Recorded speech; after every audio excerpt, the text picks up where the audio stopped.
Hello ഗേ hello guys, അസ്സലാമു അലൈക്കും. നമ്മളൊരു തക്കാളി ചോറ് ഉണ്ടാക്കാൻ പോവുകയാണ്. അതിൻ്റെ റെസിപ്പി ഒന്ന് കാണിക്കാം.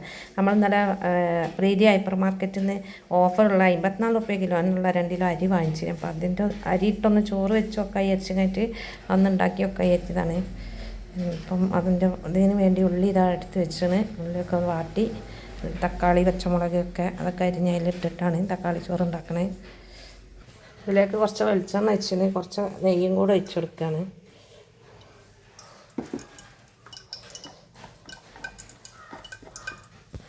ഇതിലാണ് നമ്മൾ വെക്കുന്നത്. നെയ്യും വെളിച്ചെണ്ണയും കൂടി വെച്ചിട്ടാണ്. ഓയിലായാലും മതി, ഞാൻ വെളിച്ചെണ്ണയാണ് ഒഴിച്ചത്.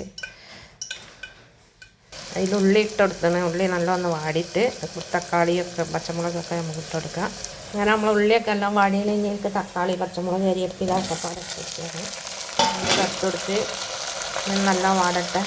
കുറച്ച് പൊടികൾ കൂടി ഇടുന്നുണ്ട്. ഗരം മസാലൻ്റെ പൊടി, ഒരു നുറുങ്ങ് മല്ലിപ്പൊടിയൊക്കെ ഇട്ട് കൊടുക്കുന്നുണ്ട്. മല്ലിപ്പൊടി ഒരു 1/2 സ്പൂണ്, ഗരം മസാലൻ്റെ പൊടിയാണ്.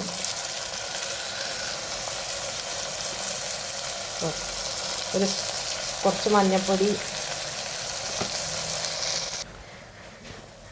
ഞങ്ങളിതിലേക്ക് വെള്ളം ഒഴിച്ചു കൊടുക്കുകയാണ്. തിളച്ച വെള്ളമാണ് ഇട്ട് ഒഴിച്ചു കൊടുക്കണം. നല്ല തിളച്ച വെള്ളം ഒഴിച്ചു കൊടുത്ത്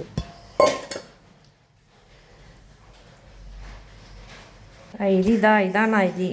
എന്താണ് ഉണ്ടാക്കി നോക്കിയിട്ട് അരിൻ്റെ പാടെന്താണെന്നുള്ളത് നോക്കണം. അതിന് വേണ്ടിയിട്ട് വെക്കണേ. അപ്പോൾ അതാണ് നമ്മൾ അരി ഇടാൻ വേണ്ടി എടുത്ത് വെച്ചതാണ്. അതിൻ്റെ ഇടയിൽ നമ്മൾ കുക്കറൊന്ന് മാറ്റി. ആ ചെറിയ കുക്കറായതുകൊണ്ട് അതിൽ വേവൂലെന്നൊരു തോന്നൽ. അപ്പോൾ കുക്കർ മാറ്റിയതാണ്. ഇതിലേക്ക് പാകത്തിന് ഉപ്പിട്ട്, അപ്പോൾ ഞാൻ കുറച്ച് ആദ്യം ഇട്ടിട്ട് കാണിക്കാൻ പറഞ്ഞിട്ട്. അപ്പോൾ ഇനി വെള്ളം പറഞ്ഞപ്പോൾ അതിലേക്ക് ഉപ്പിടുക. പാകത്തിന് ഉപ്പിട്ട് കൊടുക്കുക. അരി ഇട്ട് കൊടുക്കണം.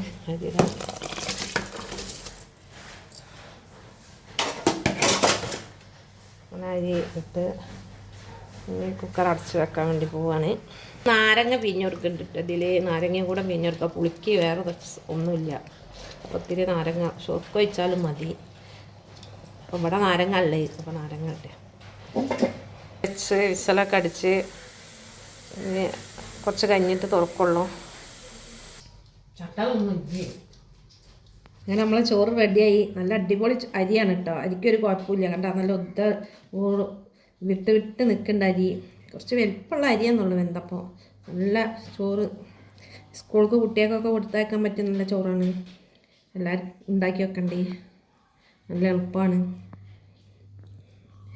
വീഡിയോ ഇഷ്ടപ്പെട്ടാൽ ലൈക്ക് ചെയ്യുക, കമൻറ്റ് ചെയ്യുക, സബ്സ്ക്രൈബ് ചെയ്യുക. എല്ലാവരും സപ്പോർട്ട് ചെയ്യുക.